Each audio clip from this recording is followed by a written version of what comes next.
Welcome into Sports Tonight. Bailey Burmaster alongside Lee Smith. It's been a minute since we've done this together. It has been a while. I feel like it's been me and Scott a lot, so now we get to get on some action. Got a lineup for you today. We're going to talk a little bit about Atlanta United.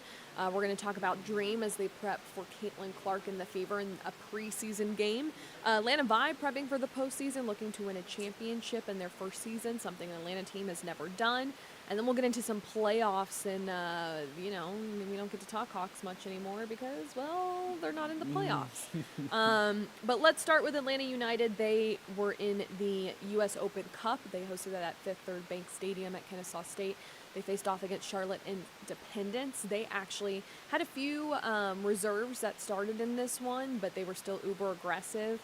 Nick Firmino had 2 goals, and they ended up coming out on top 3-0, so they will advance to the 16. Dun, dun, dun. Dun, dun, dun. Steon Gregerson back in the lineup. All right. So he's coming back. He missed a few games because of injury. But we actually had an opportunity to sit down with, help me out here, Bartosz Slisz. Thank you. I was like, why is my head not getting there? Bartosz Slisz, who is their midfielder. We crunched a lot of numbers, and he is actually someone who has one of the more accurate passing accuracies on the team. Yeah. So he's really making an impact, helping move the ball through the midfield and whatnot. So we got to sit down with him, and let's hear what he had to say in our interview. All right. Let's just discuss life in Atlanta. How has the adjustment been coming here and getting acclimated? I think it's pretty nice. I adjust really quick, and I like it. I like so far the city, the team, let's say the people, everything. For sure it's different. The food, I don't know, habits of the people is different. I have to adjust, and but I think it's not the problem. And like I said, so far I like it so much, and also I explore a few places in city. What has been the biggest difference to life in Atlanta? The biggest difference, I think the food. It's big different than in Europe for sure. For me, it's also the first time abroad my country, so I have to adjust. I have to also check, explore. So it's the new for me, you know. So, but like I said, so far it's really nice, and I adjust so quick, and I don't see any problem that with the contact with the people and everything. Yeah. You mentioned the food. Is it better or worse? Be honest. I think the quality is different, and I think in Europe it's a little bit better. And you have to find good places with the food to buy. For example, the Whole Foods, I think is the good place for buy it and to make it for yourself at home. So to be honest, I'm happy that I have wife in my home that she can cook for me, because I'm not so good in this one. So now I'm alone for a few weeks, so I have to do this for myself, but it's also not the problem yet. What dishes does your wife make for you that might be from Poland back home that you can't usually find here? So I think it's the pierogi. This is like dumplings, yes, and I think it's the most, let's say, popular food from Poland, and sometimes she makes for me. And I don't, to be honest, I don't miss it, and I love the food, just every cuisine, like the Italian, also American, Mexican. A lot of Mexican restaurant is here, so we love it, because we've been in Mexico for holidays, so we knew this place. We love this food, so yeah, like I said, I don't miss it. Yeah. You said that you like to explore the city and whatnot. Where are some of the places you've explored and maybe enjoyed during your time off when you do get that time? We've been few places. The Piedmont Park, the Pond City Market, the Stone Mountain, yes. Chastain Park. I think a lot of places is here very beautiful, because in Atlanta is a lot of the green, the trees, So yeah, we love it, and we have also the small dog, so we love to walk with him a little bit, to go outside and yeah, just chill and take rest. You get on the belt line at all? Have you been on the belt line? No, we've not been. Louis recommended me this place, but we've not been. But I'm here like just 3 months, so a lot of it's in front of me just to explore, because Atlanta is also the big city, and I think yeah, a lot of it's in front of us. Just 3 months isn't a lot of time to adjust to life here in soccer here. I want to read you a quote someone has about you, and then tell me if you agree or disagree with that, okay? An efficient passer with a 90% completion rate, and he has an 85% success rate of balls played in the final third. What do you make of that? Yeah, I think it's true. That's just I know myself, and in my previous club, my former club, I also used like that to play. I think that this 90% of the accuracy pass is let's say the standard, and what is above is like just better for me. But for sure, I have still to improve to final this third, because I know my position on the pitch, that sometimes I'm more in defense than offense, but I know that I also improved my last 2 years to play like more forward, to play in the box. So I think I can give more to the team, to pass this to the box, to make maybe more assists, and yeah, I hope it will come. I mean, you kind of mentioned it there, wanting to get forward more. It's very early in the season. Maybe the shots on goals and assists aren't there, but why are you so effective in the passing game and with your completion rate when passing? Could you explain me a little bit more? Yeah, like I guess what makes you so comfortable on the ball to be able to maneuver and transition the team on offense? I think everything is from my mindset, and just preparation for the game, just training every day, and I also cooperate with my psychologist, and he helped me a lot in my last 2 years to fix my mindset, to be just brave on the pitch, to see each other in the gap and in the pocket, and I think it's not a problem to see it. Now you have to make the good choices, and I think I improved a lot in this thing, and yeah, that's it. So you worked with a psychologist to work on your mentality. Yeah. What's the biggest difference after working with that psychologist do you find on the pitch? Yeah, I think just this mindset, this preparation for the game, because I wasn't aware how is it, how should be, because yeah, I didn't work before with the psychologist, so now I know it how to do it, and like I said, the preparation for the game, I think is the most important. That you have to be ready for every situation on the pitch. You have to, let's say, maybe visualization also before the game. When you're on the pitch, you don't think, you just make the passes, and it's like sometimes instinct, and like I said, at the end it's your choice. You have to make the good choices. So do you meditate at all before games? Like you talked about visualization. I make visualization, but I don't know it's meditation. I don't like meditation because I'm too calm, you know. And before the game, I want to give me a little bit more power, to be more ready. So after visualization, also I listen to music to, yeah, just to prepare myself, my body to work. What kind of music do you listen to give you that edge? I don't have one type of music. Just I listen let's say the pop, and I choose the day of the match what I want to do. Not like I don't choose one music and before every game I listen this music. Like if I want this music before this game, I listen this one. Another day I can listen different ones. So yeah, I don't have. You like to switch it up. Yeah, I switch it. Is there a pop artist that people in the States would know that's a big deal in Poland? I don't think so. No? No. Like you're not listening to like Taylor Swift before games, things of that like nature? it's everything, you know. It can be also Taylor Swift, can be also, we have the popular singer, the Sana. It's also the woman, and also I can listen this music. It's for me, it's not the problem that it's the woman, you know. Yeah. So it depends what I need before the game. How would you describe the play in MLS compared to the leagues you've played in?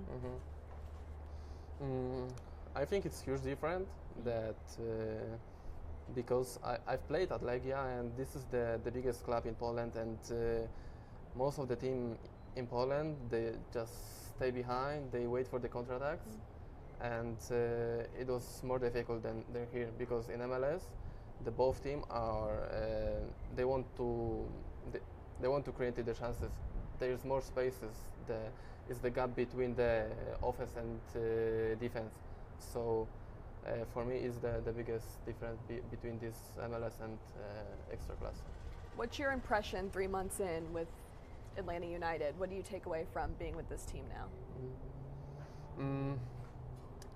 I think we have really good team, and with big quality, but we have to still improve to be like also the more compact.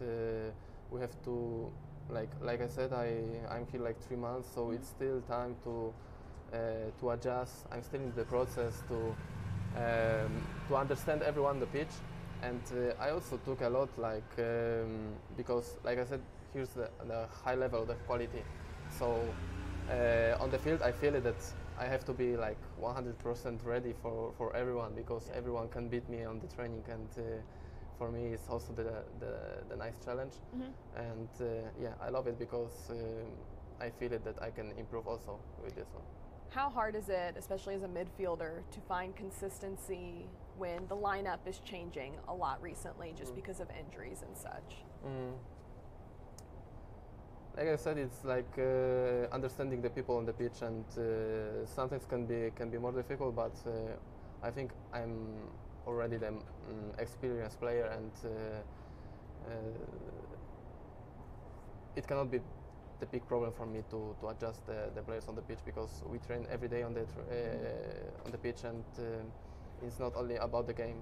The game is, let's say, the cherry on the cake, you know, and. So in the training you play with everyone, so you have to also know them on the pitch, and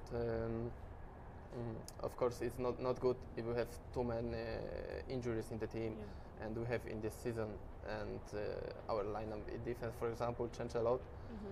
But yeah, we have to adjust, and that's it, because this is football, and the injuries is the part of the football. How would you describe Gonzalo as a coach compared to maybe other coaches you've had in the past? I don't like to compare to another coaches, but yeah, Gonzalo is nice coach. He's I think still young coach, and I spoke with him also a lot. He told me his history, that for him is the first club, like for the first coach. So for him, it's, I think, the start of journey. So, but yeah, really, I like it because it's the fresh mindset, because he's still a young coach, and I see that I can learn a lot here in the training, in the games. They help me a lot, but I think it's not only the Gonzalo, it's the whole staff. You know, the second coaches, the analysis coaches. They help me a lot. If I want something, they do it for me. Everything. So yeah, I appreciate. 9 games in, how do you evaluate this team, and where do you feel in the run of play you guys are able to make the biggest strides coming forward in these next couple of games? I think no one is happy because we are on the 9th position in the table. So it's not our standard. We want to be in top 4, and we have enough quality in the team to do it. Because I think the last 3-4 games maybe we didn't play well, but the result wasn't good. The result wasn't what we wanted. So yeah, we have to improve. I think we improved to last game, because we didn't concede the goal, and it's very nice that we made a clean sheet, and I think we have to it has to be our point, in every game that we have to make the clean sheet, and we have a lot of quality in offense that will create in every game, I don't know, 5-6 situations that will score the, I don't know, 1-2 goals. And I think it can be our strong point, that it will be the clean sheet, everything will be fine. You got anything? I'm good. What's been your favorite moment so far? The post moment? Yeah.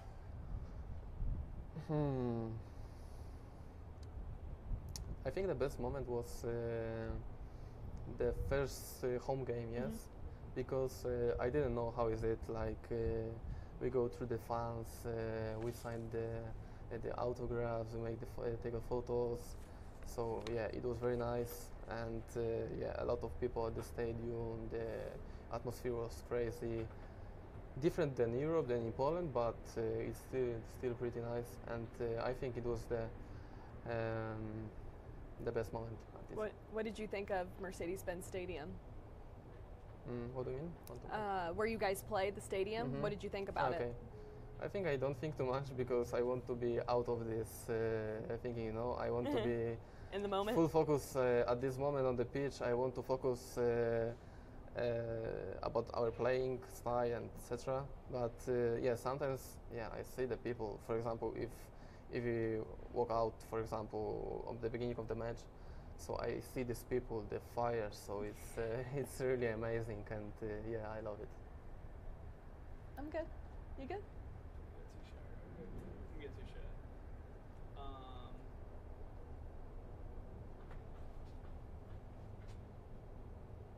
Yeah. Good. Cool. Thank Easy, you so right? much. Thank you. Start off by saying I definitely wish we were playing today. I think that was everyone's goal and objective, and obviously we're sitting here and we're talking now. Looking at this year, I think about continuity. I think about injuries and how the role that they played. But at the end of the day, in this league, we feel sorry for you based off of injuries. You got to anticipate that, and we've been doing it long enough to know like those are always going to be a factor. So those are never excuses. Those are just some things that I thought were challenges this year, and I was particularly proud of our group, coaching staff, our players, guys that stepped up and really took advantage of the opportunities that came from those injuries. And I can go down the line to Veet and Bruno and Kobe and Mo and those guys experiencing injuries themselves. Like we've seen the comeuppance in Garrison and just a number of guys that I was really, really pleased with, and the coaching staff that has surrounded them and maintained a level of competitiveness. Competing is a huge word for us, and that was something that I never felt wavered. And I really thought our group, regardless of the lineups that were out there, regardless of the number of different lineups that we saw day in and day out, was something that was really good, really positive. But now we're in this space where we'll take a little bit of time, allow the season to kind of get to a more neutral state, and we'll begin our process, and our methodology of how we're going to continuously improve.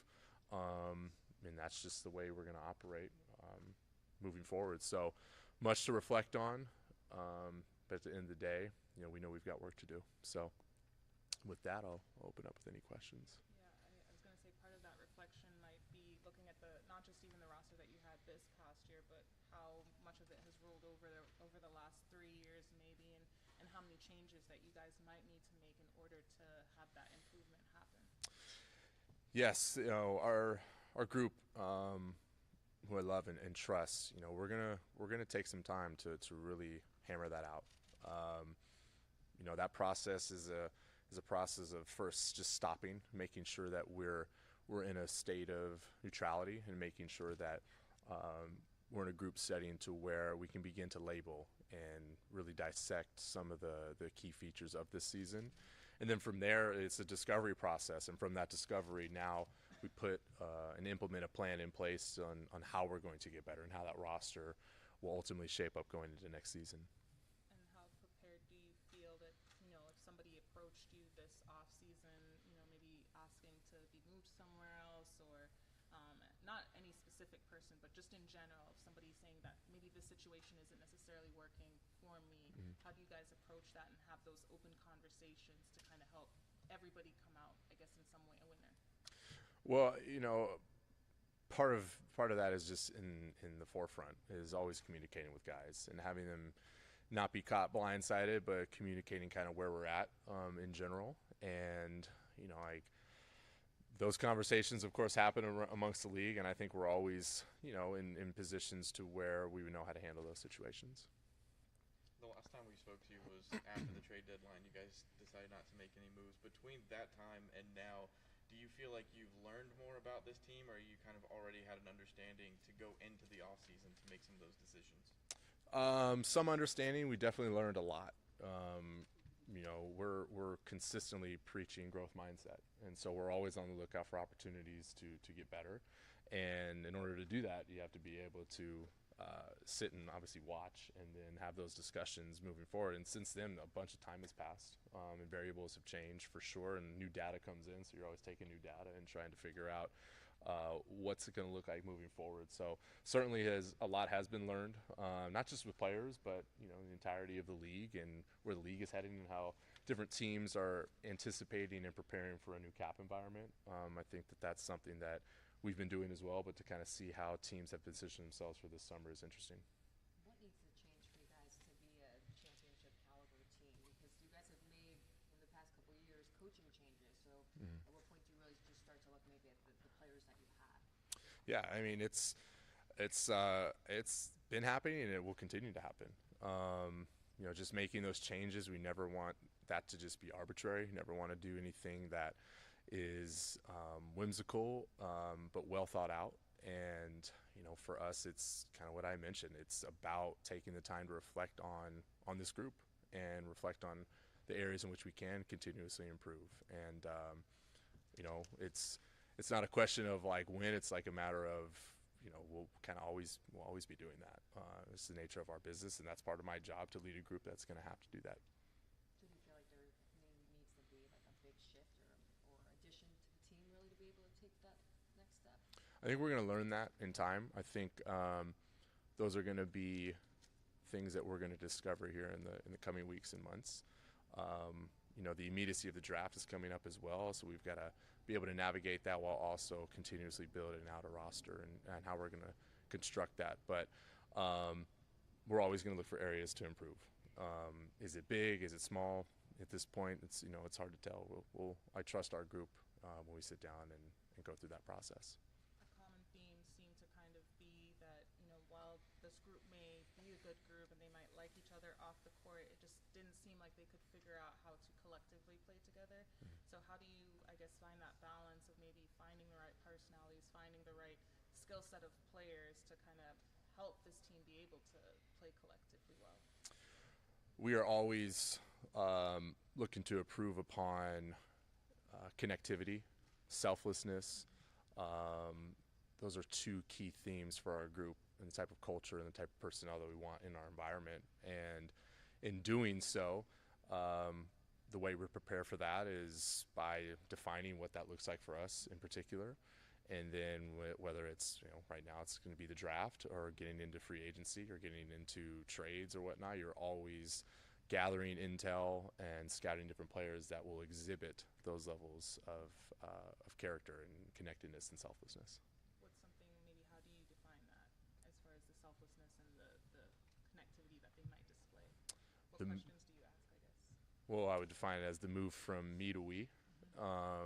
And apart from just asking it, it's watching actions and how guys operate with one another. What have you seen this season that gives you confidence that just Trey and DeJounte can work well together moving forward? Well, those guys, they're incredibly competitive. There's plenty of moments where I can point to and say like, hey, it looks really good right now. And you're always going to take those moments and try to figure out, okay, how can we continuously get better? And it doesn't just come down to those two, right? Like it's something where you're going to look at the entire team, and then like those are going to be a focus. And then we're also going to look at like, okay, what's the rest of the team going to look like? What's this roster going to have to continuously improve upon? Not just them. As you look at the defense from over the course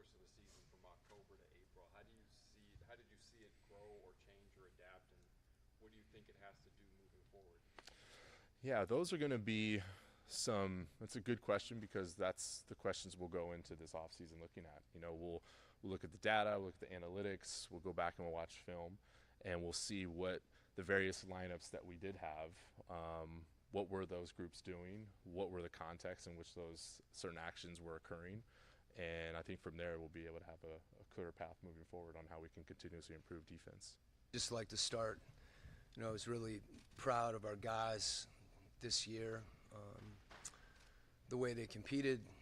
Just appreciate the work that they did day in and day out to improve. Obviously, we'd like to be playing today, but like every season, this was a unique one. Trying to battle through whatever it's thrown at you and try to get better. And at this point, you're reflecting a little bit, and also wishing you could play. But as I reflect, as I mentioned, I'm proud of our group and the way we competed and the work that they put in. Secondly, it's been a really good year, continuing to work with Kyle and Landry and develop continuity with them, and look forward to doing that throughout the off season.